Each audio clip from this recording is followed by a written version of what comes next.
Chapter 11 Scullius looked at the dead body of the boar and his socket flames blazed. This was an option. The only one around. He really wanted to find out what Apostle Summon could do. He had high hopes for it, as the image of being surrounded by loyal soldiers made him excited. But why this guy, though, he said as he scratched his skull. He still held a grudge against the boar, and while that might sound childish, Scullius didn't care. Unfortunately, for him, he couldn't imagine being able to kill anything else in the forest to resurrect it as an apostle. Doesn't seem like I have better options though, he said. First, let's check my status. I really want to see what it looks like now. Name, Scullius. Tier, 0. Class, Vehement Bone Nullmancer. Level, 3. Experience, 0/900. Race, Null Lifeform, Boneman. INV. Status, Doomed, Adverse, ×2. Stats. Strength, 50. Agility, 20. Intelligence, 65. Endurance, infinite. Luck, atrocious. Health, 50/50ths. Mana, 250/250. Null Life Essence, 0/3000. Skills. Mana Sense LV10, Permission to Evolve. Flesh It Like You Mean It LV1. Static Limbo. Null Extraction. Unbound LV1. Null Life Aura LV1. Greater Communication LV1. Apostle Summon LV1. Apostle Armament LV1. Depths of the Core LV1. At $% hashtag. If you want to read more chapters, please visit novelbin.com to experience faster update speed.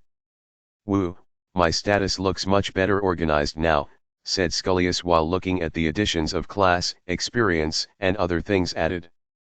It made him realize just how pathetic he had been when he stated. Which was roughly 40 minutes ago. Wait. Why do I have such a huge amount of mana now? Wasn't it supposed to be just below 200? Scullius said without a shred of worry at all. My luck is still atrocious. Scullius sulked at his luck, which didn't change even after everything else was boosted. Val even refused to explain why his luck remained atrocious. It was upsetting, but he didn't dwell on it for long. He had things to be happy about at least. He was both happy about the increase in his mana as well as the fact that he could calculate numbers much clearer now. Counting all those mana gems he used to suck mana from to ensure that he wouldn't get himself screwed had been a hassle when he was in Dead Man Land. Now, he was able to do it with barely any effort. At least when it came to the hundreds. With each increase in level, there is an additional 5 stats points to all stats including mana and excluding luck. Since you leveled up twice, you racked up 10 stat points.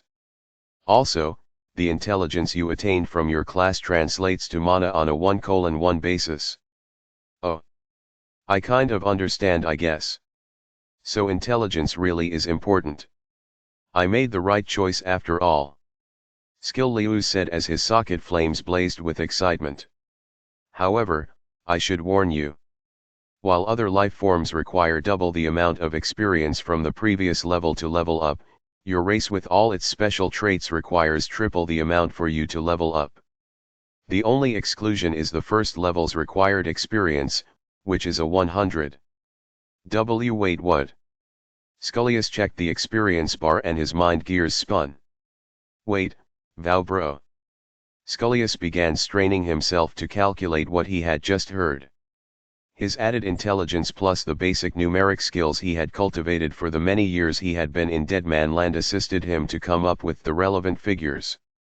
After a few minutes, he finally spoke, his voice trembling. Doesn't that mean that boar gave me 400 experience points? He screamed at Val.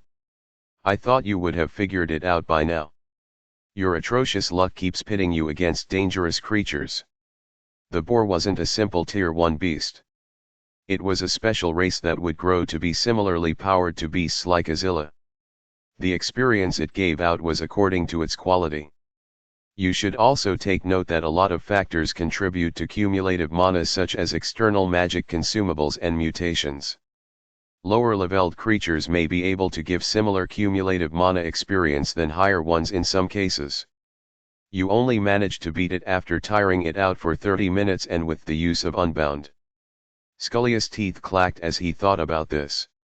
900. That was how much he needed to get to the next level. Scullius glanced at his mana value again and his spirits were uplifted. If he had this much mana, he could somehow scrape by, right? I have enough mana to use a lot of my skills now. Shouldn't be a problem. I've spent many years doing the same thing over and over again. I can definitely be patient, racking up experience, as little as it is, Scullius said, regaining his spirits. He looked at the boar. If it was a special race, then that served his best interests. He cast away his grudge, deciding that summoning an apostle from this powerful would-have-been beast would definitely be good for him. Apostle summon required 100 mana points and he had enough. Good. Let's do it, Scullius thought as he got closer to the boar's body, which was laying on the dusty ground, blood oozing from the depression on its head. He extended his bony hand and felt for the mana in his core, which had grown quite a bit, radiating a soft light from his chest. Now that it was even more outstanding, he was thinking to find something to cover himself with. How would he not attract attention if he walked with a bright light illuminating everything around him, especially at night? Apostle summon, Scullius said. His core churned out mana as the class skill activated. His vision traveled with the mana that burst from his core flowing into the boar's corpse. Its skeletal structure became clear to him and he felt a unique energy that was powerful yet serene wash over the bones. In the next moment, something entered the body of the boar, giving it what Scullius could only describe as a spark of flame. It nested inside the boar's head, looking like a small flicker of blue light. Scullius' vision returned to his body and he watched the boar's flesh dissolve as if acid had been poured onto it. Only the clean bones and fur remained, the boar standing on its two hind legs. Its fur receded from the rest of its body, forming a brown, hairy hood that covered from the top of its head to the shoulders. The boar's forelegs changed. Its small bones at the ends began to resemble human figures and it stood straight with its hind legs supporting its bony body firmly. Scullius was in awe as he saw the figure that stood before him. Unlike him, it didn't have blazing flames in its sockets. Only bright lights like torches could be seen as it looked at Scullius. TK. Scullius laughed maniacally as he saw this image. The boar knelt before him, hanging its head. This is too good, Scullius thought as he walked around the boar, which, even when standing, would only reach half his height as he had gotten a sizable boost from his original body structure. Ugh! Val voiced, clearly displeased with Scullius' excessive enthusiasm. Check its status. Oh, Scullius said before requested to his the boar's status. Name, none. Tier, 0. Class, none. Level, 1. Race, null life form, bone boar. INV. Status, expressing loyalty. Stats. Strength, 10. Agility, 10. Intelligence, 1. Endurance, infinite.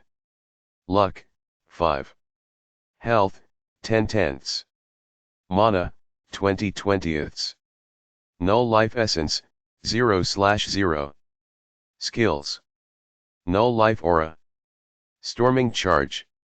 Dead end. This is insane. Scullius screamed. Bro. How on earth do you have better luck than me? Shut up. Scullius looked at the creature's stats, which were quite low, but better than his when he was an undead. He could barely believe that this creature was this weak in its life. Did it get weaker? Well, yes. It was tier 0 like him now. Nevertheless, Scullius was happy. He knew that growth took time and he was willing to invest a lot in his new bro. Congratulations, you have summoned your first apostle. Its value will be unlike any others to follow. Would you like to give it a name? It has value, huh? Well, you definitely need a name, Scullius said as he gazed at the boar. Brainstorming for a name wasn't too hard for him as his mind was full of all sorts of bad ideas for names. Broadbone. No. Boner. Yes. Wait. No no no. Furbone. No. What could he name it? Scullius cranked his head, for a while, simulating the word bone with everything else he knew. He then gave up on anything related to bones and started thinking about what the boar itself had before it became his apostle. After a while, he finally found a name. A decent one. Your name shall be, Red Rage, he said. Chapter 12 Congratulations, you have named your first apostle. Red Rage gains the blessing of serenity. This privilege is only reserved for the first named apostle.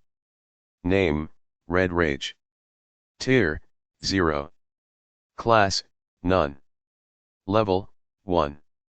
Race, null life form, bone boar. INV. Status, expressing loyalty. Stats. Strength, 10. Agility, 10. Intelligence, 1. Endurance, infinite. Luck, 5. Health, 10/10. Mana, 20/20. Null life essence, 0/0. Skills. Null life aura. Storming charge. Dead end. Blessing of serenity. Huh? Is that what it meant by this guy holds value? I can't even see this so-called blessing. Must be another one which I can only be able to see after I reach tier 1, right? Skillius asked. Yes. If you want to read more chapters, please visit novelbin.com to experience faster update speed. Rise, my bro, Scullius with a voice that only wished it could exude regality. Red Rage stood aloof and gazed at its master. The more Scullius looked at it, the more he recognized that it was vastly different from an undead. It did not release the chaotic energy of undeath which he was greatly familiar with. As he possessed the same energy as Red Rage, he could sense the tranquil yet powerful energy that kept it standing. It also seemed like it wasn't averse to living things just like he felt now. At least it wouldn't be unreasonably hostile. Great! Scullius exclaimed as he patted the apostle's furry shoulder.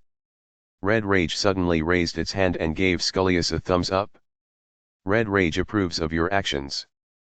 +1 favorability. What? Scullius was surprised by the Red Rage's action and the notification. Favorability. Yes, young boneman. An apostle is different from a mindless drone. Even though the boar you used to make this apostle has passed on, its will still lives in the apostle's bones. It is loyal and is a servant and a support, but if you mistreat it or make bad decisions, it may be inclined to be disloyal. Oh. Then this is quite different from undeath then, Scullius said.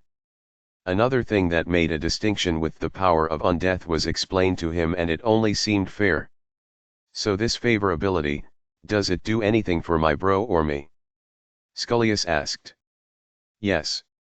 With an increase in favorability, your apostle's affection towards you will increase, and with sufficient favorability, certain boosts can be unlocked. Oh, if only we had favorability in Dead Man Land, said Scullius as his thoughts drifted off. He looked at Red Rage's status and saw a section depicting the favorability it currently held for him. Was there something else other than loyalty? Wanting to see how far he could take it, Scullius patted Red Rage's shoulder again. Pat? Pat? Red Rage gave a thumbs up. Red Rage approves of your actions. +1 favorability. Pat? Pat? Pat? Pat? Red Rage gave a thumbs up. Red Rage approves of your actions. +1 favorability. Enough of that. Vow suddenly intervened. Scully's socket flames burned ferociously. He had wanted to see how far he could take it. As I said before, I shall now leave. The package has been delivered and I wish you well, young boneman. Huh? You're leaving? Scullius asked in a high-pitched voice. Yes. I only remain to supervise you until you were able to use the lifeless evolution package. Now that it's done, I shall now leave. I see, Scullius said. He had known that Thou would leave, but he didn't think it would be this sudden. A part of him felt lonely already. Was this really it? Use this new power to the fullest. There are powerful beings in this world and the others as well. You have already seen this firsthand. Be careful. I will bestow upon you a parting gift. A parting gift. You have received the information packet, Dummy's Guide to Power and Growth. A golden text appeared in Scullius' status. He wanted to retort about the name but decided not to. This was probably going to help him when Vowbro was gone. You will have to discover everything else about your powers on your own. True strength is forged when one is alone and resolute, after all. Also, beware of the doom factors. Solve them as fast as you can. Scullius nodded his head. I will. Thank you for your help, Vow brother. Until we meet again, Scullius. With that, Scullius felt something vanish from his head. Red Rage's status information which he had been using to see the additions to favorability was still present before him. He sighed and looked at Red Rage. It's just you and me now, he said. He poked the golden text in his hands and tons of information began blasting into his mind. The knowledge that he lacked came flowing in, filling in the void that was present above all his questions. This is really useful, Scullius said as he began to understand all about tiers, levels, evolutions, stats, and all other basics of growth and power. It was a bit disappointing that it didn't have any more information about null life in general, but Scullius knew he would find out more with time. He began to understand on a deeper level what he saw on his status. This was a great parting gift. Thanks again, Vowbro, he thought. In his mind, he did wonder if all those who were seen to have the qualifications to be acknowledged by the Voice of Worlds would have the special treatment he had gotten from Vow. He was pretty sure that this was beyond the bounds of I can't interfere with your destiny. Right? Onwards, he said as he pointed forward. With the processing power of his mind now being decent, Scullius decided that the best course of action would be to return to the spot where he had appeared when he jumped through Somanda's magic circle.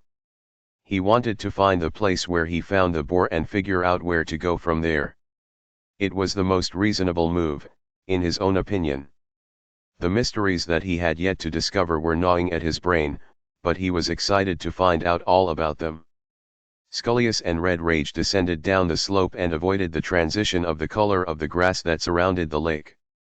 He wouldn't take any chances and end up in another territory.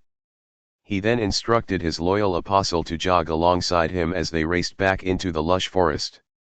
Scullius did not so much as look at the direction where Azilla's territory was. He simply ran along with his bro, on the way telling Red Rage the tales of how he had skillfully sidestepped his rageful charges when they had been in a heated chase scene a few minutes ago.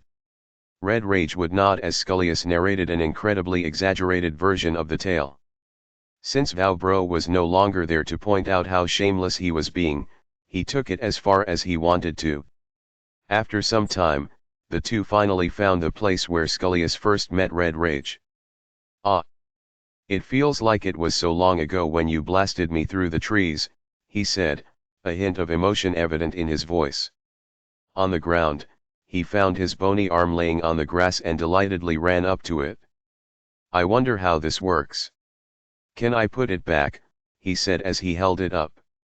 As he connected the arm to his shoulder, he felt mana run through the arm. Bursts of energy coursed through its structure, changing it from its pale color to the foggy color of the rest of his body. Just like that, his arm was connected to the rest of his body seamlessly. but mana, 120. I see. It costs mana, Scullius said as he saw the drain on his mana. 100 had been used to summon Red Rage while 30 has been to reattach his arm. I should be really careful with how I arm myself next time, he said. Alright Red Bro. We won't live for long if we're not strong enough. Let's find some prey and get to tier 1. From here on out, Scullius aimed to be cautious, exploring with care and using all that he had learned so far. That was the plan, at least. The two set off, looking for their first prey. Chapter 13 The Tremor Forest was one of the largest forests in Aegis, a world where magic reigned supreme above all else. Cultivating power was hard but worthwhile as those who wielded it usually lacked nothing. Riches, fame, and honor would follow those that dedicated their lives to learning magic. The Tremor Forest housed all sorts of monsters, powerful and weak but in a manner that those who had visited before would know, provided they lived long enough to find out. To the north, east, west, and south of the forest, two powerful beasts would share territory and be responsible for protecting it. They usually did not interfere with the lives of other beasts as their duty was to ensure that all outside threats were dealt with in their own corner, from greedy humans to the occasional visitor from other worlds. Local beasts usually stayed away from the areas near the beasts' territories due to their inborn instincts, which is why Scullius had not bumped into any other beast other than the boar, which had its own story to tell. Scullius had appeared in the eastern part of the forest where the great main mountain ape along with the aqua ripper called their territory. There were many things in this forest that would draw the attention of men and other monsters.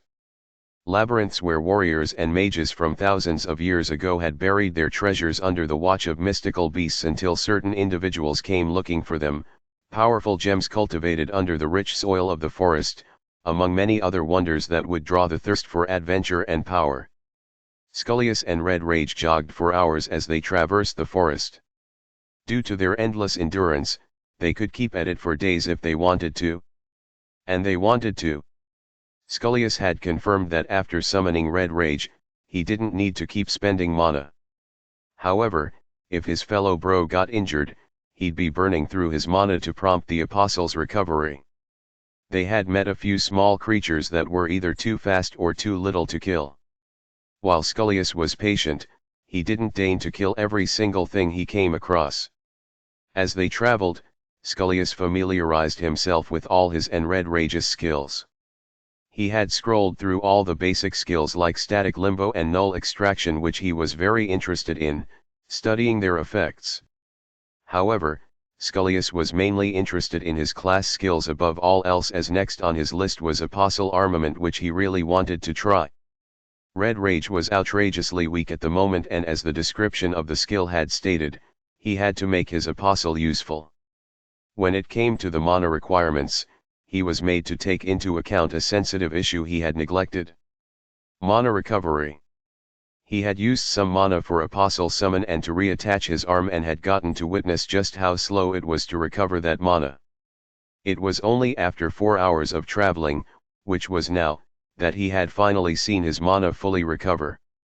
If he was to empty his tank, he dreaded how long it would take to fill it up again automatically. Unless he used the mana sense. Scullius came to a halt and looked at his guidance field. If you want to read more chapters, please visit novelbin.com to experience faster update speed. Mana Sense LV10, Permission to Evolve. The ability to sense the presence of mana within a certain range.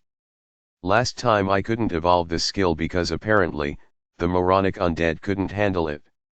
Now let's see if I can handle it now, Scullius said. Evolve skill. Skills had tiers of their own. Mana Sense was a tier 0 skill used for sensing mana. The standard for magic in this world was so outrageously high that such a skill that had actually saved his life once because of its large sensory range of mana, was considered third-rate in this world and would be graded as for the commoners. Tiers of all kinds doubled their required levels the higher one went. To reach tier 1 in a skill, one had to pass 10 levels. For tier 2, one to pass 20, and so on. Scullius felt a burst of mana erupt from his core. The mana in the air raged as it was drawn to him. Scullius felt a cold sensation that embraced his foggy gray body. His socket flames blazed in excitement as he noted a huge difference in his body's response to mana. The skill Mana Sense LV10 has evolved into the skill Basic Mana Manipulation. Great! Scullius exclaimed. He immediately pulled out the skill information to see what it could really do. Basic Mana Manipulation LV1. The ability to manipulate mana at a basic level. Scullius was dumbfounded by how little detail was expressed on the status. However, that did not discourage him as he was confident in being able to find it out for himself. He focused on the sensation of mana, which was many times more vivid now, and found out that he could feel the mana in the atmosphere. It moved around his body according to his command. However, the range was dismal, being barely 10 centimeters from his body. Not a problem. What's 1,000 more years? Scullius said as he clenched his fists. Red Rage approves of your actions. +1 favorability. Scullius found Red Rage giving him a thumbs up again. Are you saying you approve of my courage and charisma as a stubborn and motivated master? Great, said Scullius as he towered over the shorter figure of his apostle with his flames burning like bright lamps. Red Rage shrunk, seeing his master's enthusiasm. The sun was beginning to set over the horizon and the two resumed their journey, being watchful of territories along the way. Scullius was wondering how to get null life essence, as the first time it appeared, he already had 50 points of it. That must have been a free benefit, I guess, he thought. The lush forestry began to become less and less, making way for sparse vegetation. Tree stumps became visible all around and Scullius became vigilant. The light that was visible within his chest was bothering him quite a bit, as with the sun dipping behind the hills, he knew he would be a target. Him and Red Rage. It didn't take long for Scullius to find the first small civilization within this forest. He and Red Bro hid behind some bushes as they looked at the situation. A few mud and wood structures were erected in a collective fashion. The area that housed these structures was clear of any greenery whatsoever, some heavy deforestation having taken place. A few creatures sat by a fire conversing in their native language. When Scullius saw them, his socket flames blazed fiercely, almost licking the leaves from the bushes. He had no idea what these creatures were, but he knew he was about to have a good harvest. If he played his cards right. They had large hairy bodies with pale and pink skin. They were bald with large teeth poking from their lips. They had pig-like noses, this detail making Scullius turn to Red Rage, who scratched his skull. They donned animal skills, sitting comfortably by the fire where skinned animals were being roasted. Are they your friends? Asked Scullius to Red Rage. Red Rage merely looked blankly at Scullius, who gave up on getting an answer. He watched for a while, taking in all the detail that was almost 30 meters ahead. From a corner of the settlement of these creatures that housed at least 50 of them, Scullius saw a large cage within which a few creatures could be seen. What the, isn't that, he said as he saw something that made him turn to Red Rage again. It was 5 boars that looked similar to Red Rage. They were dead-end apocalypse boars. Bro, do you mind telling me what's going on? Scullius said to Red Rage, who merely stared blankly for a few seconds before making a fist gesture. Huh? Scullius was confused. From the distance, Scullius saw movement. The creatures around the fire stood and looked in the same direction.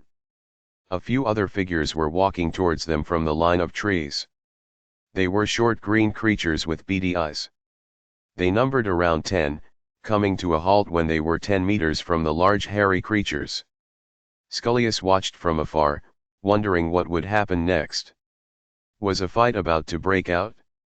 Chapter 14. The standoff ahead made Scullius nervous. Were these guys going to fight? As he watched from a distance, he saw a particularly outstanding monster from the pink-skinned crew walked forward. He gazed intensely at the creatures that stood before them. The green-skinned creatures donned what looked like rags which complemented their dirty skins quite well. The only exception was the figure in the center, which looked a bit more dignified. It was a bit taller than the others and donned what looked like a less tattered piece of clothing, like a black robe which had outlived its use. On top of its head was a bone helmet, while in its hand was a staff made of wood and clanking bones in a terrible mix, the whole structure, which was taller than the wielder, being unpleasant to look at. Though Scullius did not know it, the green creatures were goblins while the pink-skinned ones were orcs. "Despicable," said Scullius in as quiet of a loud shout as he could muster. The beefier creature reached within a meter of the staff-wielding creature and gestured towards the cage where the boars were kept. The goblin with the staff looked to see the boars and stroked his chin. He turned to the other goblins and started speaking to them in hushed tones. Scullius was extremely curious. He decided to move in closer while being as stealthy as he could, Red Rage following closely behind. He wanted to see clearly what would happen next and gain an idea of the situation. The two reached within a bit more than 5 meters, still covered by bushes, and peeked to see what was happening now. The beefy orc gestured for the goblins to follow him to the cage which housed the boars. They walked up to the boars under the gazes of the other orcs that wore ugly frowns, clearly dissatisfied with the presence of the goblins in their home. One of the orcs opened the cage, which was made of thick wooden bars tied well together. However, it didn't seem like that was all there was to the cage, as it had flashes of symbols carved onto the wood which glowed with a weak purple light from time to time. Scullius noticed this detail and added that to the many questions he had about what in the world was going on. The beefier orc extended his hand. The goblin with the staff turned to the goblin at his right, which looked like a confidant, and Scullius heard it speak. "These better be quality boars. Once I put them to sleep, tie them up and carry them away before these idiots decide to attack us for overstaying our welcome," the goblin said. Scullius was surprised. "I can understand them." Before his confusion could go too far, he realized that he still had the skill that he was granted by the great Main Mountain Ape, Azilla. Greater Communication. Greater Communication LV.1 Passive Dash. The ability to understand and speak all low to mid-level languages. Scullius' socket flames raged in excitement. His atrocious luck hadn't left him with nothing at the very least. He had gained something useful for free. As he listened to the goblin's conversation, he got a basic idea of what was happening. It seemed there was some sort of agreement between the two parties, though it seemed like there wasn't any sense of camaraderie. The goblin with the staff extended it towards the cage with the boars, and with that action, a thin purple fog was emitted from the staff, branching out and enveloping the boars within the cage instantly. If you want to read more chapters, please visit novelbin.com to experience faster update speed. The boars grunted and tried to resist the effects that came with the purple fog, but in the next moment, they all fell down one by one. They had been put to sleep. The goblins quickly went in and began carrying the apocalypse boars, lugging them over their shoulders.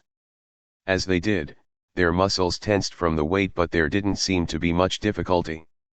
The goblins turned and began leaving with the boars, with the exception of the one with the staff, which frowned and pointed at the beefy orc with its staff. "There's one missing," the goblin shouted as it poked its finger out with the other hand. "We had an agreement." The beefy orc narrowed its eyes. It knew what the goblin was saying despite the language barrier. He simply shook his head while crossing his arms. The goblin bubbled with rage as it gnashed its teeth. "You seem to want to go to war after all. You're looking down on us. When my master hears of this, you will regret not taking us seriously." The orc merely shrugged and watched the goblin angrily walk away. A droplet of sweat trickled down his brow as he knew that problems were bound to occur from this, but it wasn't his fault. The last required boar fled some time ago and there was nothing he could do about it. "Oh. Is this where you came from, Red Bro? Were you the boar they need?" Scullius turned to Red Rage, whose eyes never left the interaction before them. "What do they need with the boars?" "Oh. Right." Scullius realized something and focused his vision on the angry, departing goblin. A status screen appeared before his eyes. "Name, Shmija. Tier 1. Class, Shaman. Level, 12. Race, Foul Goblin. INV. Status, Pissed. Stats. Strength, 22. Agility, 12. Intelligence, 30. Endurance, 24. Luck, 5. Health, 120/120. Mana, 300/300. Oh, he actually doesn't seem that strong. Did I get that much of a boost after I got the lifeless evolution? Scullius thought as he saw the goblin's stats. It seemed absurd to him when he thought about the additional stats he would get from leveling up each time. How was this guy weaker? Except for a few stats which were probably higher because of the class he had, he was pretty much stronger. He recalled the information he had gotten from Thou and realized that he had gotten it all wrong. When Thou had told him that he gained 5 stat points to each stat excluding luck, he had thought that was a universal thing. He was wrong. Apparently, this was only applicable to those that had been recognized by the Voice of Worlds. Everyone else would get a single stat points to all stats with each level up. Scullius immediately turned his head to the beefy orc to check its status. Name, Gusmishka. Tier, 1. Class, Warrior.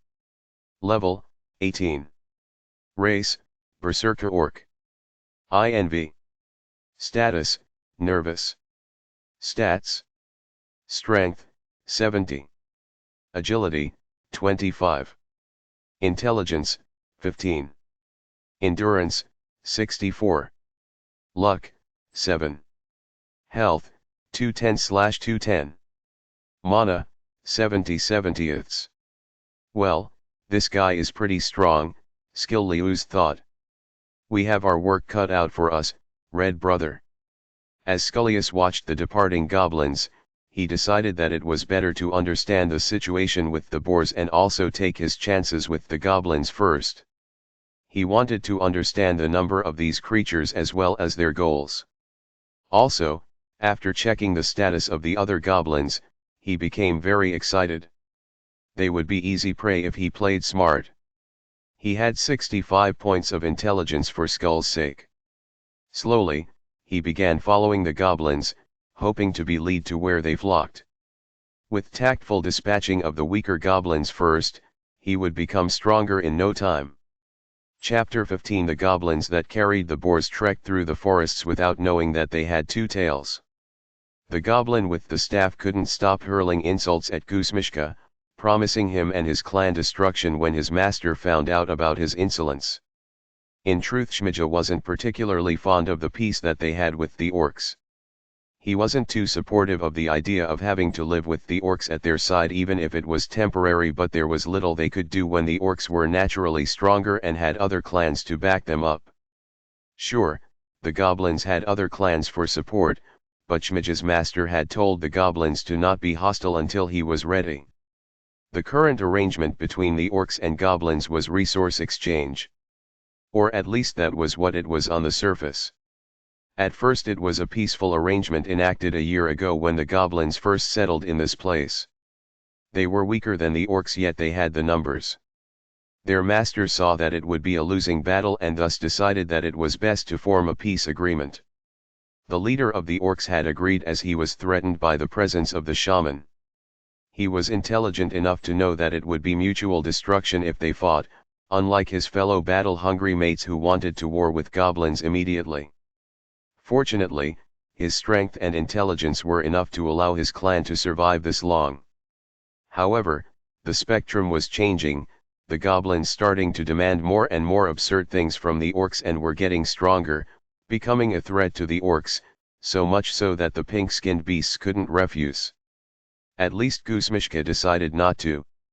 Scullius and Red Rage followed under the cover of the night, hiding behind every sufficiently large piece of greenery they could find. To cover the light from their cores, Scullius made makeshift covers from the barks of trees and long tufts of grass. It was hideous.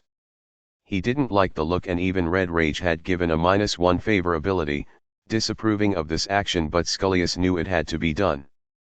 They would have to get better gear later on, as for now, they could only travel in shame. It was very convenient to have something other than the aura of undeath. He would have probably been noticed already if he was still a kin of the dead. Well, he had been told by Vow that null life meant being without presence, but he hadn't known how powerful it could be. Others couldn't sense anything from him. They walked a great distance, the world darkening as they journeyed. After a few hours, the goblins reached their settlement. Scullius and Red Rage stopped and hid. The goblin settlement was ahead, where the land was abruptly cut off, making way for a particularly large ravine. If you want to read more chapters, please visit novelbin.com to experience faster update speed. Quite a few unsightly huts could be seen below, with a lot of goblins wandering around. They dressed poorly, each doing their duty. There were weird assortments of houses and huts for the regular goblins, while one larger one built with decent mix of mud and wood was in the middle. There was an ample amount of land beside the river that flowed. More than 100 goblins populated the area, their presence having eradicated the plant life as they took advantage of the river that created the ravine. Scullius and Red Rage hadn't seen the view yet, as they were forced to stop because of what was ahead. The incoming goblins were talking to a few strong-looking goblins that held spears. These goblins could be seen all around, patrolling around the forest on this side, away from the ravine. Scullius spotted around 12 of them, most of them spaced quite a bit. They looked muscular, some of them with paint on their green skins that formed obscure tattoos. They donned animal skins, looking better than the goblins that carried the boars. Soon Shmija and friends were allowed to descend down into the ravine using a surprisingly intricate set of steps. Scullius watched the goblin scouts with a steady flame. He checked their stats, finding that they were just a little bit shy of the Shmija's level. This may be a problem. I don't have much fighting experience, but I don't think I'll lose.